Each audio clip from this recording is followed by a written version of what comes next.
মাহফিলে লোক কম হওয়ার কারণ ওই সম্পদের লোক। আর আব্দুল্লাহ এর উচিত শিক্ষা দিয়ে গেছেন আমাদের যুবকদেরকে যে সম্পদের লোভ উপরে থাকবে না আল্লাহ, আল্লাহর রসুল আর আল্লাহর কোরআনের মহাব্বত উপরে থাকবে, তার দৃষ্টান্ত স্থাপন করেছেন যুবক সাহাবী হযরত আব্দুল্লাহ। আরেকটা কারণ বলেছি, কষ্ট। শীত মাহফিলে কেমনে যাই এ বন্ধু, শীতে আর কতটুকুন কষ্ট।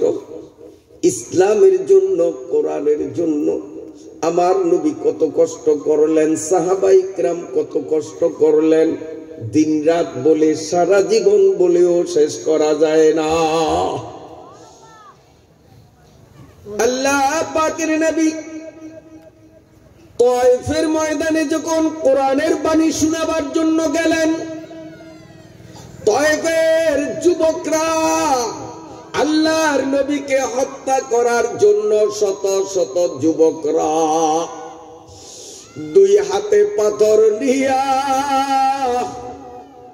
আমার নবী কোরআনের কথা কেন বলে এজন্য নবীর কণ্ঠকে স্তব্ধ করার জন্য যখন নবীজিকে পাথর মারার প্রস্তুতি নিল, নবীজির সফর সঙ্গী, নবীজির খাদেম ছিলেন হযরতে যায়েদ নামক একজন সাহাবী।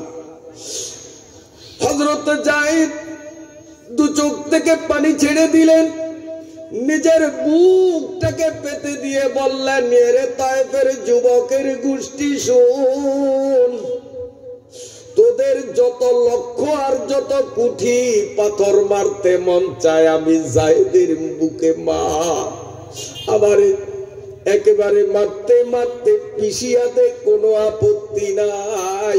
দয়ার নবী মায়ার নবীর উপরে একটা পাথর মারিস না।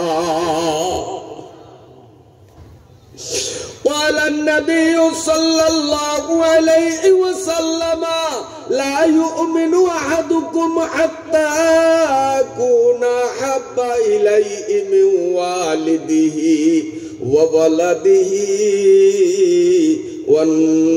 والناس أجمعين।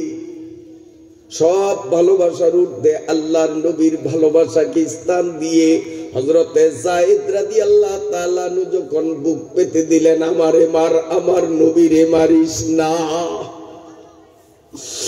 এই কাফের বেঈমানের যুবক গুলো যায়েদ রাদিয়াল্লাহু তাআলা আনহুকে দুই হাতে ধইরা টানা হিসরা কইরা একটু দূরে নিয়া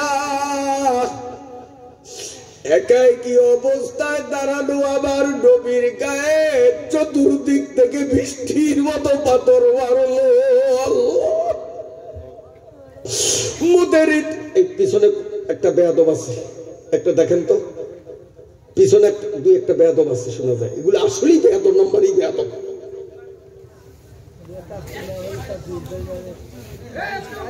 আল্লাহ, এতবার বলার পরেও এখানে কি তামাশার কথা বলা হইতেছে? গাজী কালুর পুঁতি পড়া হইতেছে? জিকির করেন লা ইলাহা ইল্লাল্লাহ, লা ইলাহা ইল্লাল্লাহ, লা ইলাহা ইল্লাল্লাহ, লা ইলাহা ইল্লাল্লাহ,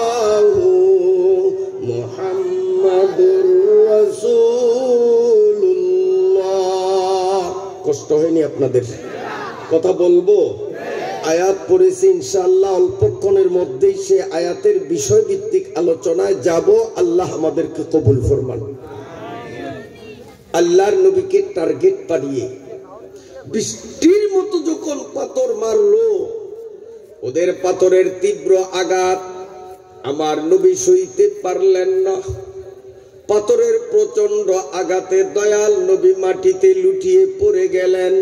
এরপরেও পাথর মারতে তারা বাদ দিল না।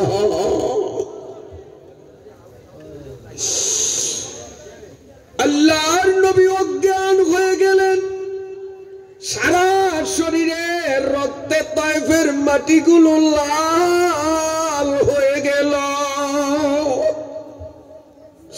মোদের তরে দয়াল নবী 23 বছর কাল শত্রু দলের পাথর খেয়ে অঙ্গ করেন লাল। আল মদিনার রওজাতে শুনুরে কাদম দিনে রাতে উম্মত আমার রাস্তা ছেড়ে হচ্ছে না ফরমান। বাংলাদেশের মুসলমান গেল রে ইসলামের মান। আরে যদি যায় ইসলামের মান কেমনে তোরা মুসলমান। ভুল তোদের উম্মতের দাবি, ভুল তোদের ঈমান, ঠিক কিনা? আল্লাহর নবী উসাইয়া রক্তের স্রোতের মধ্যে তিনি হাত পা সঞ্চালন করতেছেন। তায়েফের ছেলেরা মনে করছে মুহাম্মদ মরে গেছে, নাউজুবিল্লাহ। চেরাগে রাকেই জাদু বরফরুজাদ হারা কাসদম জানাদরে শাসো বসুজা। ইসলামের বাতিকে নিষ্প্রভ করবে, নিভিয়ে দিবে। আল্লাহর নবীকে তারা হত্যা করবে, মারলো পাথর। নবী গড়াগড়ি খাইতেছেন। তাইফের ছেলেরা ভাবছে মুহাম্মদ মারা গেছে। ওরা এবার বাড়ি ঘরে রওনা দিল।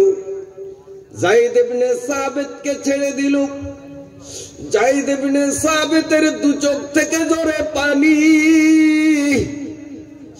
আমার দয়াল নবীর সারা শরীর থেকে ঝরে লাল রক্তের জোয়ার। হযরতে যায়েদ অনেক কষ্ট করে দয়াল নবীর গায়ের রক্তগুলোকে যতটুকু সম্ভব তিনি মুছার চেষ্টা করলেন।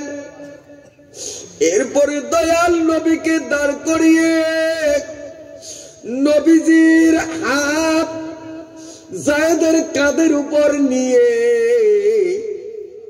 আস্তে আস্তে তায়েফ ছেড়ে মদিনা অভিমুখে হাঁটতে শুরু করলেন। আমার নবী পাথর খাওয়ার আঘাতের ব্যথায় একাই কি দাঁড়াবার শক্তিও রাখলেন না। আল্লাহ আল্লাহ। আমার মনে হয় আমার নবী তায়েফের ময়দানে ইসলামের মহাব্বতে যেই কষ্ট করলেন, আজকের মাহফিলে আমরা বাড়িঘর থেকে এসে মাহফিল প্যান্ডেলে বসলে কষ্ট তার চেয়ে বেশি হবে, অনেক বেশি হবে। তারপরেও মুসলমান কেমনে ঘরে থাকে আমরা বুঝি না। ও আমার বাইরা বাবাজিরা, পর্দার আড়ালের মায়েরা, কান খুলে শুনুন। সর্ব সেক্টরকে আমি কেন্দ্র করে ইনশাআল্লাহ কিছু বাস্তবধর্মী নসিহতের কথা আল্লাহর কোরআন নবী পাকের হাদিসের আলোকে উপস্থাপন করব। আল্লাহ যেন আমাদের সকলকে উপকৃত করেন, আমিন। নবীজি যায়েদের কাঁধের উপরে হাঁটতেছেন, হাঁটতে পারে না, যায়েদ চড়াইয়া ধইয়া কষ্টে হাঁটতেছে।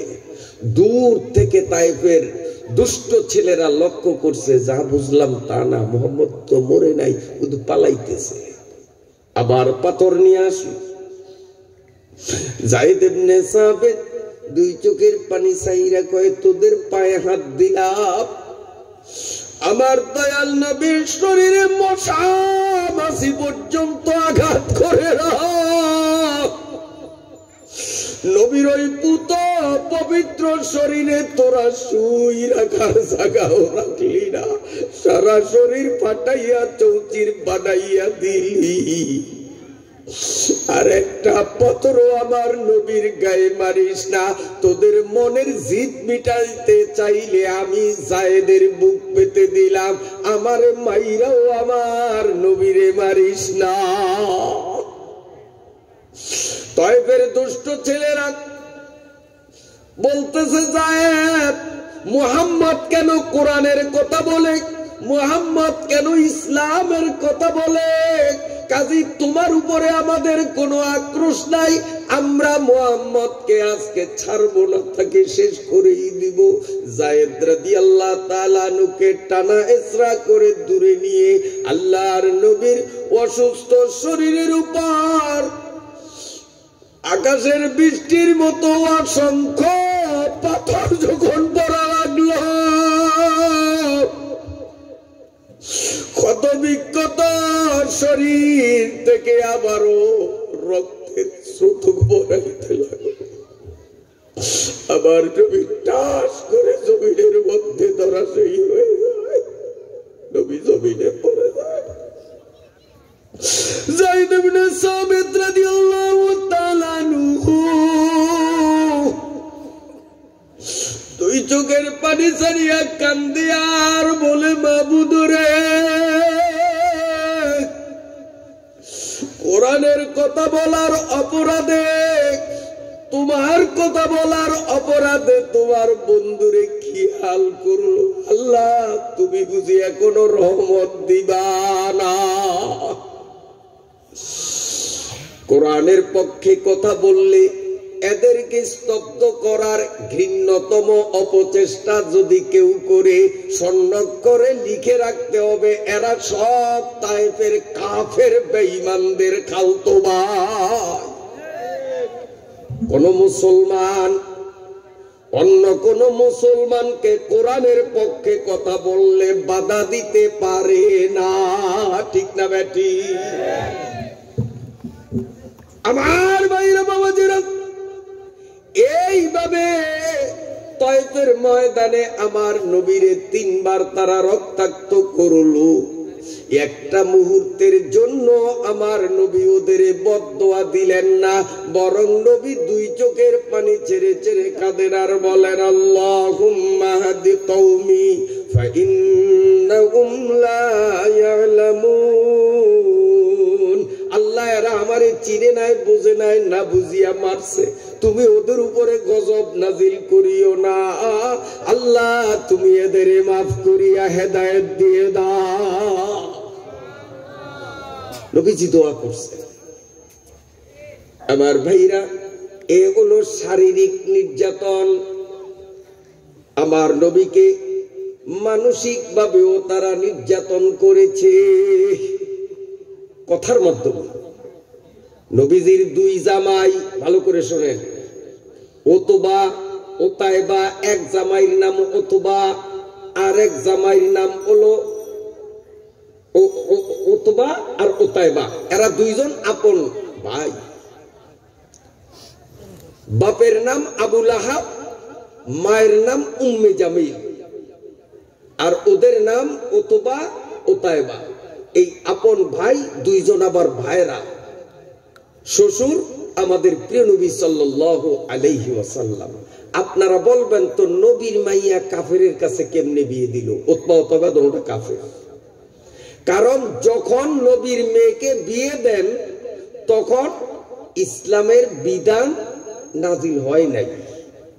ইসলামের বিধান নাজিল হওয়ার পর থেকে মুসলমান আর অমুসলমানের মধ্যে বৈবাহিক সম্পর্ক স্থাপন চিরদিনের জন্য নিষিদ্ধ করা হয়েছে। আর নবীজির মেয়েদের এই বিবাহ বন্ধন হয়েছিল কোরআনের এই বিধান অবতীর্ণের আগে। নবীজির 2 জন জামাই, কি নাম মনে থাকবে নি? কন্যা ওতবা ওতায়বা, 2 ভাই। আমার ভাইরা বাবাজিরা, উম্মে জামিল ছেলে 2টারে ডেকে বলল, আমার পেটের সন্তান যদি হও, মায়ের সন্তান যদি হইয়া থাকো, তোর শ্বশুরের কি অ্যাকশন নিবি আমি দেখতে চাই। নাউজুবিল্লাহ কবেন না? তোর শ্বশুরের অ্যাকশন কেমনে নেও আমরা দেখব। কয় কেন? কয় কেন বুঝি বুঝো না? তোর শ্বশুরে কোরআনের পক্ষে কেন কথা বলি?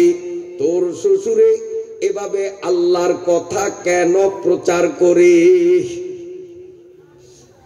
যদি মায়ের বৈধ সন্তান হইয়া থাকো, শ্বশুরের অ্যাকশন কেমনে নাও একটু দেখি। ওই পাগলা মুহাম্মদ জোরে কর নাউজুবিল্লাহ। উতবার উতাইবার মা এদের বলে পাগলা মুহাম্মদের মেয়ে দুইটাকে তালাক দিতে হবে, ওই পাগলার মেয়ে আমাদের ঘরে থাকবে, এটা মেনে নেওয়া যায় না। জোরে বলেন নাউজুবিল্লাহ। মায়ের উস্কানিতে উদ্বুদ্ধ হইয়া উতবা আর উতাইবা দুই ভাই আল্লাহর ঘর মসজিদ মক্কা শরীফের মসজিদে হারাম বাইতুল্লাহ শরীফের সামনে আসলো। দয়ার নবী মায়ার নবী বসে বসে কোরআন শরীফ তিলাওয়াত করতেছে। আল্লাহর নবীর জামার এভাবে এই অংশটারে দরিয়া আল্লাহর নবীর মুখের দিকে তাকাইয়া চোখ রাঙ্গা করিয়া বলছে, পাগলা মুহাম্মদ, আপনারা মনে করেন আমার নবীকে চোখের সামনে এভাবে জামার কলার দরিয়া পাগলা মুহাম্মদ বলিয়া অসম্মান করছে, এটা এক নম্বরের ইমানদার, এক নম্বরের মুসলমান? নবী কিয়ামত পর্যন্ত আর আসবে না। আল উলামা ওয়ারাসাতুল আম্বিয়া, হক্কানি আলেম পীর আউলিয়ারা নবীর স্থলাভিষিক্ত। ওই উতবা আর উতাইবার খালতো ভাই মামতো ভাই গুলো হক্কানি আলেমদের চোখের সামনে দাঁড়িয়ে বেয়াদবি করতে পারে, মুসলমান যারা তারা পারবে না। ঠিক না বেটি? আল্লাহর নবীর চেহারার দিকে তাকাইয়া অশালীন ভাষায় আল্লাহর নবীকে গালিগুলাজ করলো। আমার নবী মনটা ভারাক্রান্ত, চুপচাপ তাদের গালি শুনতেছেন। জামাই শ্বশুরের সাথে বেয়াদবি করে নীরবে তিনি সব হজম করতেছেন, কিচ্ছু বলে না। এরপরে নবীজির মেয়ে দুইটারে দুই ভাই তালাক দিয়ে দিল, নবীজি কিচ্ছু বলে না। হঠাৎ যখন বললে পাগলা মুহাম্মদ, জোরে কর নাউজুবিল্লাহ, তুমি আর আল্লাহ তাআলার দাওয়াত দিবা না, আমরা আল্লাহ তাআলা মানি না। যখনই অবজ্ঞা করিয়া বলছে আল্লাহ তাআলা, আল্লাহ পাকের নবী সাল্লাল্লাহু আলাইহি ওয়াসাল্লাম মুখ খুললেন। আল্লাহ পাক রব্বুল আলামিনকে ডাক দিলেন, ওগো আল্লাহ, এতক্ষণ আমাকে গালি দিছে, হজম করছি, আমার মেয়েদের তালাক দিছে, আমি ধৈর্য ধরছি, কিচ্ছু বলি নাই। ও মাবুদ, এবার তোমাকে নিয়ে ব্যঙ্গ করলো, আমি মুহাম্মদ সহ্য করতে পারি না। তুমি আমার আল্লাহ, আর মুসলমানের সামনে আল্লাহকে বেইজ্জত করা হবে। মুসলমানের ভিতরে যদি সরিষার দানা পরিমাণ ঈমান থাকে, আল্লাহর বান্দা মুসলমান তার অ্যাকশন না নিয়ে পারে না। আল্লাহ রাব্বুল আলামিন বললেন, এ মুহাম্মদ, তুমি শুনে রাখো, এখন এদের বিরুদ্ধে তুমি কিছু যদি আমি আল্লাহর কাছে নালিশ করো, দাবি করো, আমিও তোমারে কথা দিলাম, তা আমি অক্ষরে অক্ষরে বাস্তবায়ন করব। এই দুই ভাইয়ে নবীর দুই মেয়েকে তালাক দিল, কিন্তু বড় ছেলেটা নবীজির সাথে ডাইরেক্ট বেয়াদবি করছে, গালিগুলাজ করছে। ছোট্টটায় চুপচাপ দাঁড়িয়েছিল, নবীর পক্ষেও বলে নাই, নবীকে গালিও দেয় নাই। আল্লাহর নবী তখন বলছেন, মাবুদ গো, ও যেন কুত্তার খোরাকে পরিণত হয়, ওরে যেন আরবের কুত্তায় খায়। সাথে সাথে আল্লাহ বললেন, এ নবী, আমি তোমার দোয়া কবুল করলাম। বাস্তবেও তাই হলো, লম্বা ঘটনায় আমি যাব না। আমার নবীকে দৈহিকভাবে মানসিকভাবে কত কষ্ট দিয়েছে সব সহ্য করেছেন একমাত্র ইসলামের খাতিরে, কোরআনের খাতিরে। আর আমরা মুসলমান হয়ে সেই আল্লাহর খাতিরে, ইসলামের খাতিরে একটা দিনের 2-1 ঘন্টা শীতের কষ্টকে সহ্য করতে পারবো না। কিয়ামতের ময়দানে নবীর সামনে কোন লজ্জায় চেহারা দেখাবো? কষ্ট হয় আপনাদের?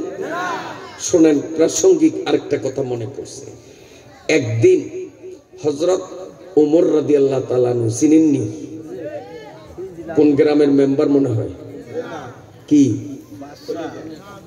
সারা পৃথিবীর, শুধু বাংলাদেশ না, শুধু ভারত না, সারা দুনিয়ার অর্ধেকটার প্রধানমন্ত্রী। তো ছোট নেতা না বড় নেতা?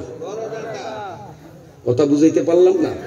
গোটা পৃথিবীর অর্ধেকটার প্রধানমন্ত্রী উনি, রাষ্ট্রের প্রধান।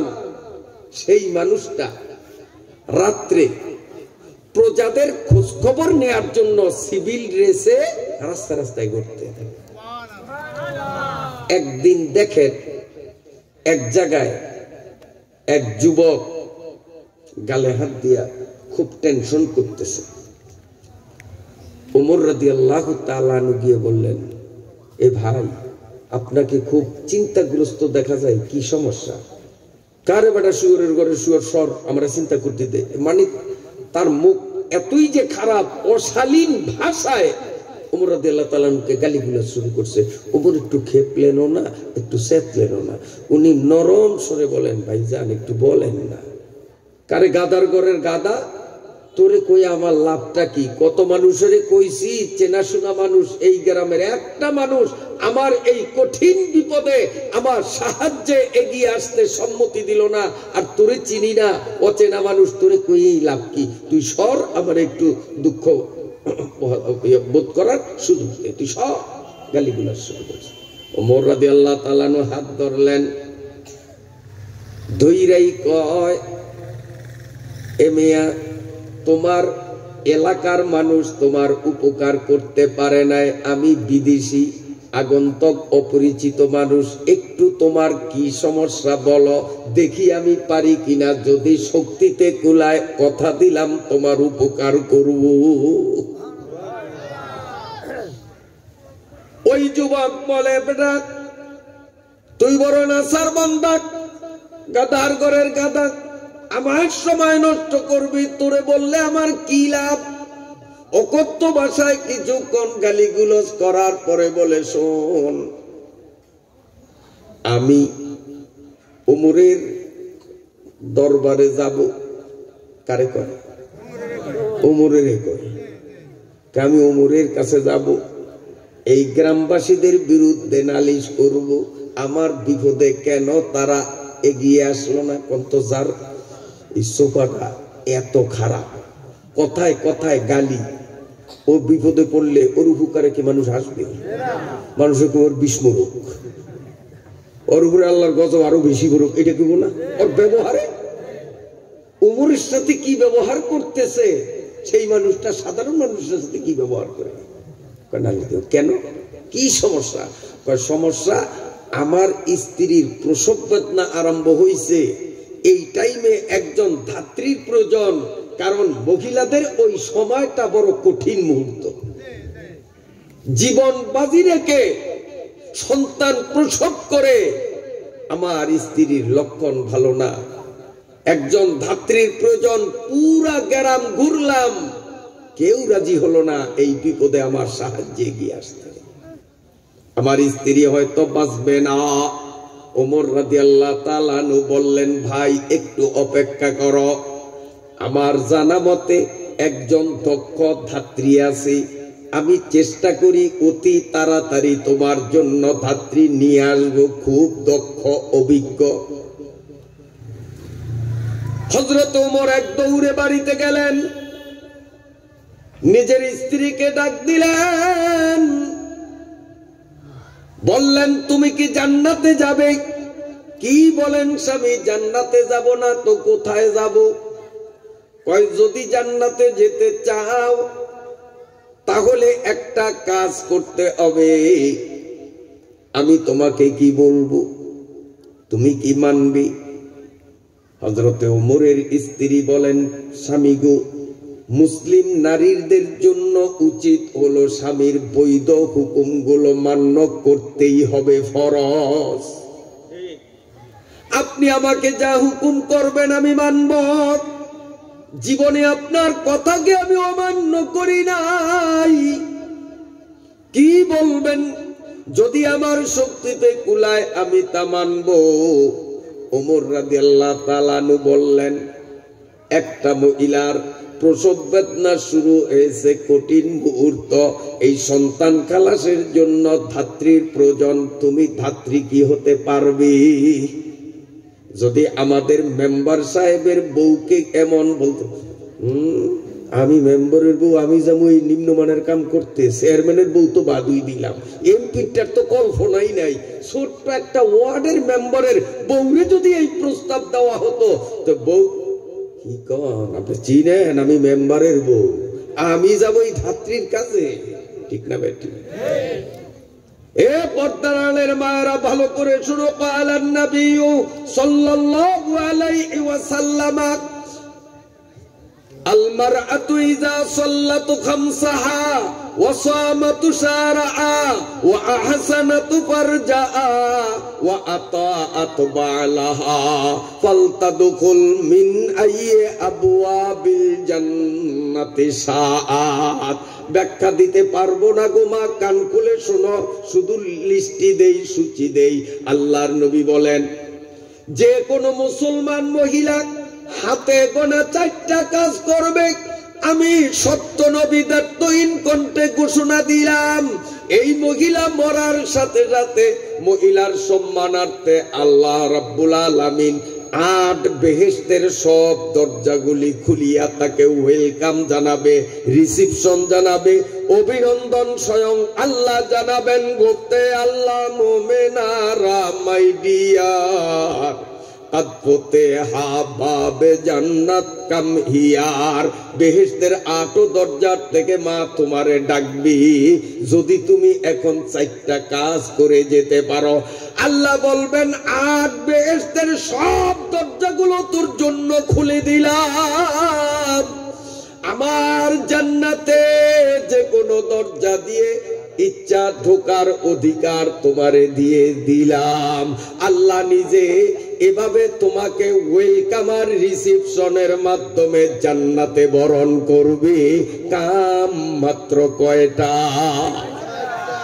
মা শুনো, 1 নম্বরে 5 ওয়াক্ত ফরজ নামাজ, 2 নম্বরে রমজানের রোজা, 3 নম্বর হলো পর্দা পুশিদা পালনের মধ্য দিয়ে নিজের সতীত্ব রক্ষা করা, 4 নম্বর হলো স্বামীর পুরাপুরি বাধ্য হয়ে থাকা, স্বামীর সাথে বেয়াদবি না করা।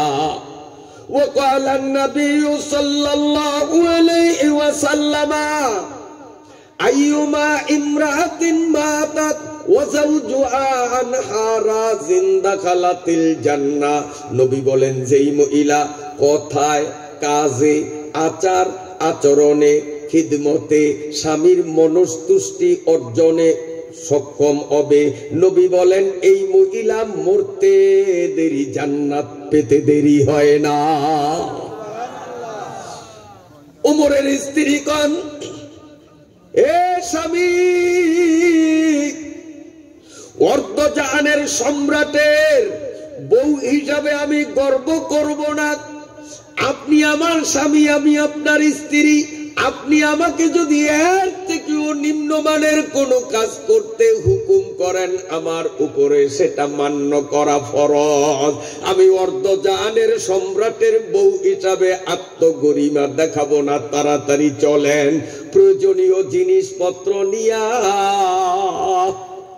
ওমরের বউ প্রস্তুত হলো, আর ওমর রাদিয়াল্লাহু তাআলা আনহু এইভাবে বস্তার মধ্যে আটা, চিনি, লবণ নিয়া অর্ধজাহানের সম্রাট জনগণের সেবাকারে কয়, পোস্টারের নিচে বড় অক্ষরে লেখে অমুক মিয়াকে অমুক মার্কায় ভোট দিয়ে দেশ ও দশের খেদমত করার সুযোগ দেন, কিন্তু ইলেকশনে পাস করলে বেলা 10টায়ও দরজা খোলে না।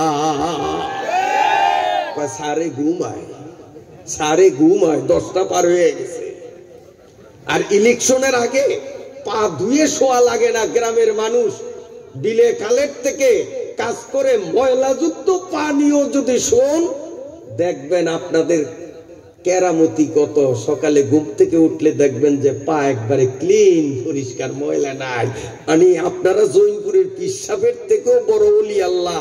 এখন ওনরা আপনাদের পাও শুয়া পা পদধূলি নিয়া নিজেদের ধন্য বানাবার জন্য পায়ের ময়লা পরিষ্কার করিয়া দেয়, ঠিক না বেটি?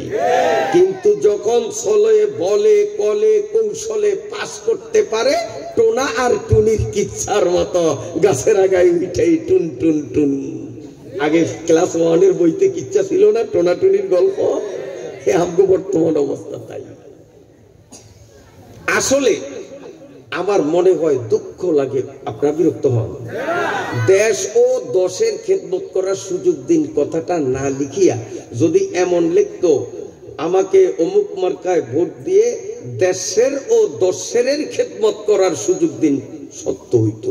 দেশের দশের বুঝেননি, মানে ওই উপজেলার থেকে বরাদ্দ যা হবে তো দশের নিমু আমি নিজে চুরি কইরা, আর দুই একটা যারা একটু অফিস আদালতের খোঁজ খবর রাখে, একটু চালাক, হ্যাগো মুখ মারবো দেশের দিয়া। কারণ জনগণের যেই কপাল সেই মাথা।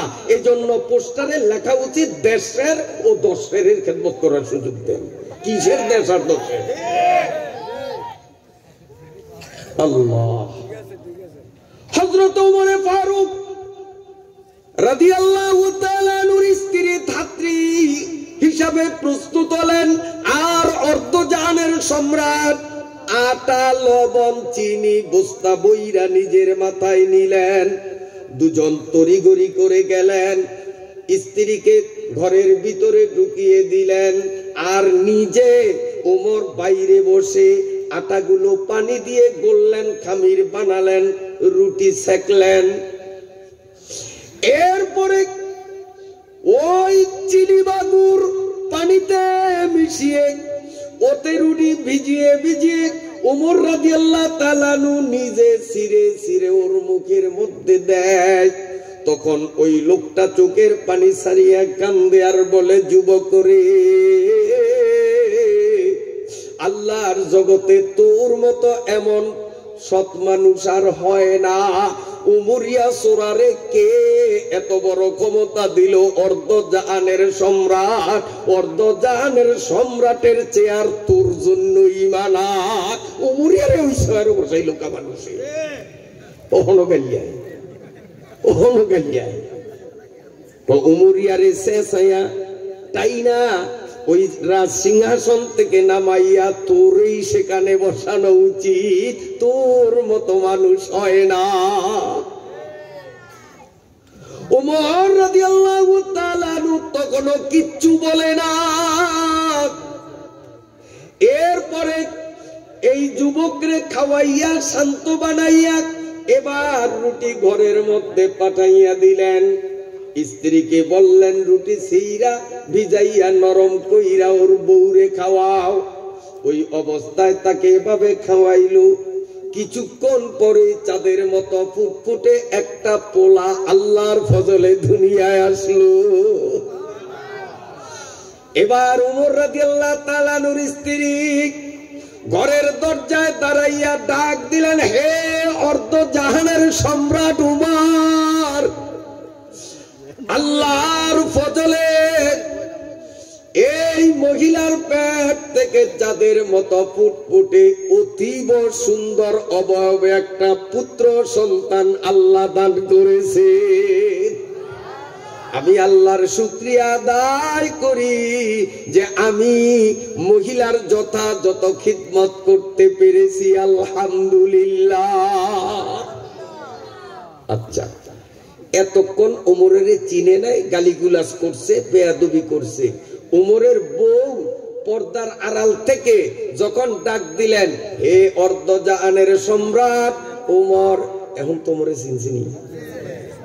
এখন ওই লোকটার কি অবস্থা? এখন কি অবস্থা? অত পেটের মধ্যে 90,000 কুলু আল্লাহর খতম শুরু হয়ে গেছে।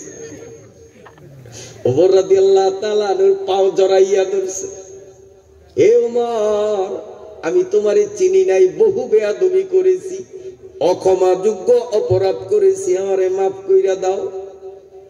ওমর রাদিয়াল্লাহু তাআলা আনহু দুই চোখের পানি ছাড়িয়া ইসলামী রাজনীতি কারে কয়, ইসলামী নেতৃত্ব কেমনে হয় একটু ভালো করে বুঝেন। ওমর রাদিয়াল্লাহু তাআলা আনহু ঝাপটা দিয়া ওই লোকের হাত নিজের পায়ের থেকে ছুটাইয়া নিজে লোকটার পাও জড়াইয়া ধরলেন, দুই চোখের পানি ছাড়িয়া কান্দেন আর বলেন, ভাই আমার কাছে মাপ চাওয়া লাগবে না, আমি তোর কাছে মাপ চাই। আরো আগে কেন আমি তোর খবর নিতে পারলাম না? আমারে তো এমন চেয়ারে বসানো হলো যেই চেয়ারে বসার দায়িত্ব হলো জনগণের খিদমত, আমি সময় মতো তোর খিদমত দিতে পারলাম না, কেন বিলম্ব করলাম? মহা অপরাধী, কিয়ামতের আদালতে আমার বিরুদ্ধে মালিকের কাছে নালিশ কইরো না, তাহলে আমি ওমরের রক্ষা হবে না। আল্লাহর ওয়াস্তে তুমি আমারে মাফ কইরা দাও। অর্ধ জাহানের সম্রাট সাধারণ মানুষের পা ধরিয়া মাফ চায়।